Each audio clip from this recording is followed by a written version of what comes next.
Hi, welcome to another week of devotionals. You may have heard the saying, a parent is only as happy as their unhappiest child. With that in mind, Matthew 17 tells the story of a desperate father whose son was very sick. Using all his available resources, the father had found no help for his suffering son.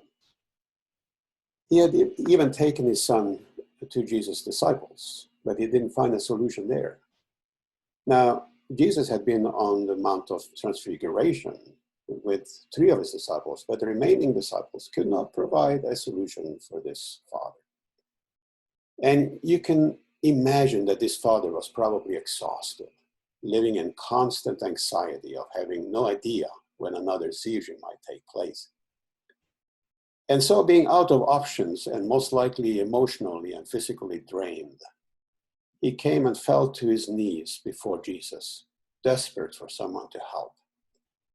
Now, surprisingly, the first thing Jesus did was speak to his disciples. Why? Because Jesus had given them the authority to heal the sick and raise the dead. Yet here was undeniable proof that they had failed. And after reprimanding them, Jesus asked to see the boy. And immediately the boy was healed. Now, can you imagine the relief and the gratitude of this dad? But the disciples were confused, and they remained focused on why they had not been able to cure the man's son. And Jesus' answer was simple. Because of the littleness of your faith, he told them. Now, what had happened? I have a feeling that over time, the disciples began to shift their focus from total trust in Christ to maybe to themselves, to a sense of self-confidence when it came to healing the sick. It was a slow shift from being confident in God to self-confidence. And they didn't realize that ever so subtly their confidence had shifted to their own abilities rather than total dependence on Christ. Now, God's power is not experienced in the present because you had faith in the past. God's power is experienced in the present when you have faith in the present. Don't forget this paradoxical truth that when we come to the end of ourselves, that's when real faith begins. And we see that happen in the desperate father's life when he fell to his knees before Jesus, the great physician.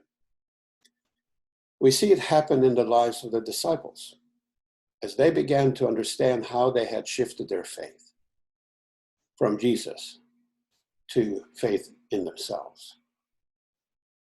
This is just a thought, and I'm Birger Draget, pastor of the Three Angels Church in Wichita, Kansas. What about you? Is your faith a present faith, or are you trying to be fueled by your past faith? And my prayer is that we will always stay in such close communion with God that our faith will always be a present faith. And may that faith give you the power to live a victorious life through all of life's ups and downs. May God bless you as you live out his word, as you live in his presence this week.